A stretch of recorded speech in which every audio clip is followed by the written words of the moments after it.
നമുക്ക് കിരണിന്റെയും കല്യാണിയുടെയും നാളത്തെ നല്ലൊരു വിശേഷം കേട്ടാലോ?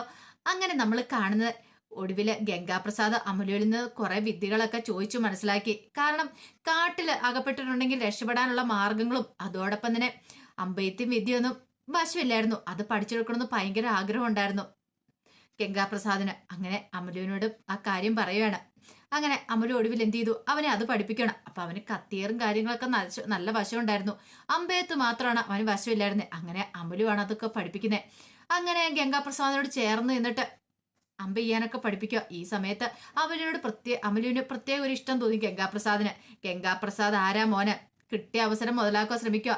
ഇവളെ ഇങ്ങനെ ഒന്ന് പ്രണയബന്ധം നടിച്ച് കൂടെ കൂട്ടിയിട്ട കാര്യമുള്ളൂ. തന്റെ കാര്യങ്ങളൊക്കെ നടക്കണമല്ലോ, അതിന് വേണ്ടിയിട്ടാണ് അമലുവിനെ ചേർത്ത് പിടിക്കുന്നത്. പക്ഷെ ഈ സമയത്ത് വേലു അങ്ങോട്ട് വന്നു. വേലു ആ കാഴ്ച കണ്ടു. കാരണം ഗംഗാപ്രസാദിനെ ചേർത്ത് പിടിച്ചിട്ട് അമലു അമ്പെയ്ത്ത് വിദ്യ പഠിപ്പിക്കുന്നത് അതൊക്കെ കണ്ടുകഴിഞ്ഞപ്പോ അതൊക്കെ കണ്ടുകഴിഞ്ഞപ്പോ വേലുവിന് ഭയങ്കര ദേഷ്യമായിപ്പോയി. സഹിക്കാൻ പറ്റുന്ന കാര്യമായിരുന്നില്ല വേലുവിന്. വേലു അതിന്റെ പേരിൽ അമലുമായിട്ട് വഴക്കുണ്ടാക്കുന്നുണ്ട്. ഒടുവിൽ അമലു കുറെ ചീത്തയൊക്കെ പറഞ്ഞു വേലുവിന് ഭയങ്കര സങ്കടമായി.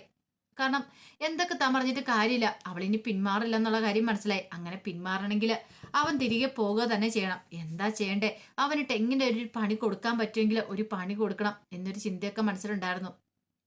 അങ്ങനെ അമലു ആ വിദ്യകളെല്ലാം പഠിപ്പിച്ചു കഴിഞ്ഞപ്പോൾ ഗംഗാപ്രസാദിന് ഭയങ്കര സന്തോഷമായി. അവൻ തന്നെ അങ്ങനെ എഴുതി നോക്കുവാണ്.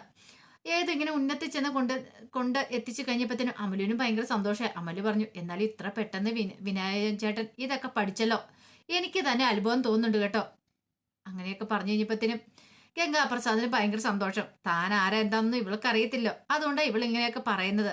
പക്ഷെ അത് ശരിക്കും താൻ ആരാന്നറിഞ്ഞു കഴിഞ്ഞിട്ടുണ്ടെങ്കിൽ ഇവള് പിന്നെ തന്നെ ഒറ്റ കൊടുക്കുന്നുള്ള കാര്യം ഉറപ്പാ. പക്ഷെ അതുവരെ തൻ്റെ കൂടത്തെ ഇവളെ നിർത്തണം. പോകുന്നോടം വരെ തനിക്ക് ഇവളുടെ സഹായം കൂടിയേ തീരുവുള്ളൂ. പല വിദ്യകളും പഠിച്ചെടുത്താൽ മാത്രമേ ഇനിയിപ്പൊ തനിക്ക് അവിടെ ചെന്ന് പിടിച്ചിരിക്കാൻ പറ്റുള്ളൂ ആ കിരണിന്റെ മുന്നില്.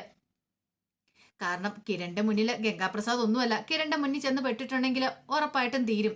പക്ഷെ അതിന് ഇതുപോലത്തെ കുറെ വിദ്യകളൊക്കെ പഠിക്കണമെന്ന് ഗംഗാപ്രസാദ് നന്നായിട്ട് അറിയായിരുന്നു. താൻ എന്താണെങ്കിലും എത്തിപ്പെടേണ്ട സ്ഥലത്ത് തന്നെ എത്തിപ്പെട്ടെ. അതുകൊണ്ടാണല്ലോ തനിക്ക് ഈ വിദ്യകളൊക്കെ പഠിക്കാൻ പറ്റിയത്. പക്ഷെ ഇതൊന്നും കിരണും കല്യാണിയായിട്ട് അറിയുന്നുണ്ടായിരുന്നില്ല.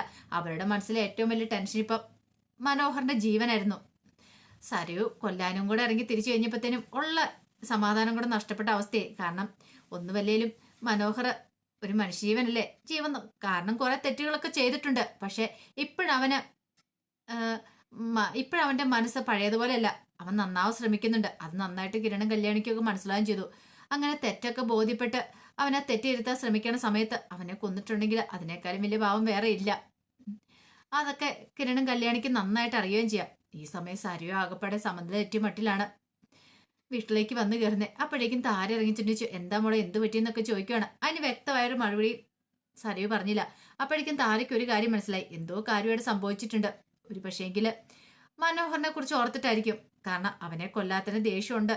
താര കുറെ പറഞ്ഞു കൊടുത്താണ് അവളോട് കാര്യങ്ങളൊക്കെ. പക്ഷെ അതൊന്നും കേൾക്കാനായിട്ട് സരയു കൂട്ടാക്കിയില്ല. പിന്നീട് സരുവിനെ കണ്ടിട്ട് അങ്ങോട്ട് ചെല്ലുവാണ്. സരുവിനെ കണ്ടിട്ട് സരുവിനോട് പറഞ്ഞു, മോളെ നീ ഇനി പഴയതുപോലെ ഒന്നും ആവരുത്. നിനക്ക് നല്ലൊരു ജീവിതമുണ്ട്.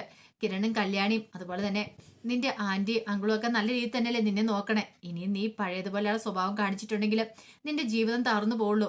നിനക്കൊരു പെൺകുട്ടിയല്ലേ ഉള്ളത്. നീ വേണ്ട ചിന്തകളൊന്നും മനസ്സിലിട്ടോണ്ട് നടക്കല്ല. അങ്ങനെയൊക്കെ പറഞ്ഞ് കുറെ ഉപദേശങ്ങളും കാര്യങ്ങളൊക്കെ നടത്തുന്നുണ്ട്. പക്ഷെ അതൊന്നും സരുവിന്റെ തലയിലേക്ക് കയറിയില്ല. സരുവിന് ആകെപ്പാടെ ദേഷ്യമായിരുന്നു. ശാരിനെ കുറെ ചീത്തയൊക്കെ പറഞ്ഞു. നിങ്ങളൊക്കെ നല്ലതായിരുന്നെങ്കിൽ എനിക്കിന്നിപ്പോൾ ഈ ടെൻഷൻ അടിക്കേണ്ട വരത്തില്ലായിരുന്നു. അല്ലെങ്കിൽ അമ്മയാന്ന് പറഞ്ഞ് നടന്നിട്ട് കാര്യമില്ല. എന്തെങ്കിലും ഒരു ഉപകാരം നിങ്ങളെ കൊണ്ട് എനിക്ക് ഉണ്ടാവണം. ഇന്ന് വരെ ഉണ്ടായിട്ടുണ്ടോ? അതൊന്നും ഇല്ലല്ലോ. പിന്നെ കൂടുതലൊന്നും പറയാതെ പോകുന്ന നല്ലത്. അതൊക്കെ പറഞ്ഞ് കുറെ ചീത്ത പറഞ്ഞാണ് ശാരിയെ പറഞ്ഞു വിടുന്നത്. ശാരിക്ക് ഭയങ്കര വിഷമായി. അങ്ങനെ ശാരി തിരിച്ചു വന്നപ്പോൾ രൂപ കാര്യങ്ങളൊക്കെ തിരക്കി. ശാരിയുള്ള സത്യം കൂടെ പറയണം ഇന്ന കാര്യങ്ങളാന്ന്. എല്ലാം കേട്ട് കഴിഞ്ഞപ്പോഴത്തേനും രൂപ പറഞ്ഞു, ഇനിയിപ്പോൾ അവളുടെ മനസ്സ് അങ്ങനെ പെട്ടെന്നൊന്നും മാറ്റാൻ പറ്റില്ല. മനോഹർ എത്രയും പെട്ടെന്ന് ജയിലിലേക്ക് മടങ്ങിപ്പോണം. അല്ലെങ്കിൽ മനോഹറിന്റെ ജീവൻ ആപത്താം. അവൻ സുഖമാവുകയാണെങ്കിൽ അവൻ ഉറപ്പായിട്ടും ജയിലിലേക്ക് തിരികെ പോയിക്കൊള്ളുമല്ലോ. അപ്പോഴേക്കും ശാരി പറഞ്ഞു, അത് ശരിയാ. ഈ സമയം ചന്ദ്രസേനൻ വന്നിട്ട് പറഞ്ഞു, അല്ലെങ്കിലും ഇപ്പൊ കുറച്ചു കാലമായാലേ ഉള്ളൂ അവൾക്ക് ഈ മാറ്റങ്ങൾ ഉണ്ടായിട്ട്. ഇതിനു മുമ്പ് കിരണിനെ കല്യാണിയൊക്കെ കൊല്ലാണ്ട് നടന്നോളല്ലേ അവളും നീയൊക്കെ.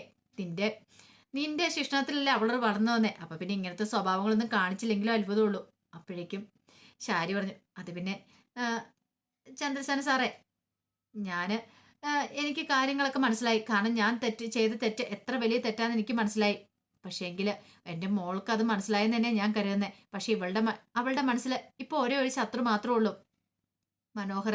അവളുടെ ജീവിതം നശിപ്പിച്ച് അവനാന്ന് പറഞ്ഞുകൊണ്ട് അവനെ കൊല്ലാനായിട്ട് നടക്കുന്നേ. എങ്ങനെയും പിന്തിരിപ്പിക്കാൻ ഞാൻ ശ്രമിക്കുന്നുണ്ട്. പക്ഷെ അതൊന്നും നടക്കുന്നില്ല. ഉം. ഒരുപക്ഷെ എനിക്ക് പേടി അതല്ല. ഇനിയിപ്പം അവൻ ജയിലിൽ ചാടുവോ മറ്റോ ചെയ്യുവോ?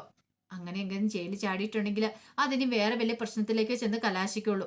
അപ്പോഴേക്കും ചന്ദ്രസേന പറഞ്ഞു, അങ്ങനെ ജയിലിൽ ചാടാനുള്ള വഴിയൊന്നും ഇല്ലാന്ന് പറയാൻ പറ്റൂല. ഇതേ ആ ഗംഗാപ്രസാദിന്റെ കാര്യം തന്നെ ഒന്ന് ഓർത്ത് വയ്ക്കേ. അയാൾക്ക് ഇതുപോലെ തന്നെ പ്രൊട്ടക്ഷനും കാര്യങ്ങളൊക്കെ ഉണ്ടായിരുന്നല്ലോ. എന്നിട്ട് ഒടുവിൽ എന്തായി? അവൻ ജയിലിൽ ചാടി പോയില്ലേ? എന്നിട്ട് അവനെക്കുറിച്ച് എന്തേലും വിവരമുണ്ടോ? അവൻ ഒളിവിൽ പോയിരിക്കുമല്ലേ? അത് കേട്ടപ്പോൾ ചന്ദ്രസേനൻ പറഞ്ഞു, ഒളിവിൽ പോയെന്നോ? അല്ല, അവൻ മരിച്ചല്ലോ എന്ന് ഉറപ്പൊന്നുമില്ലോ. അവനെക്കുറിച്ച് യാതൊരു വിവരവും ഇല്ലല്ലോ.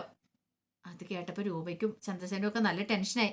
ശാരി പറഞ്ഞു, അവൻ മരിച്ചെന്ന് വിശ്വസിക്കാണ്ട് എനിക്ക് ഇപ്പോഴും പറ്റിയിട്ടില്ല. കാരണം അവൻ ആൾ തരികയുടെ സ്വഭാവമായിരുന്നു.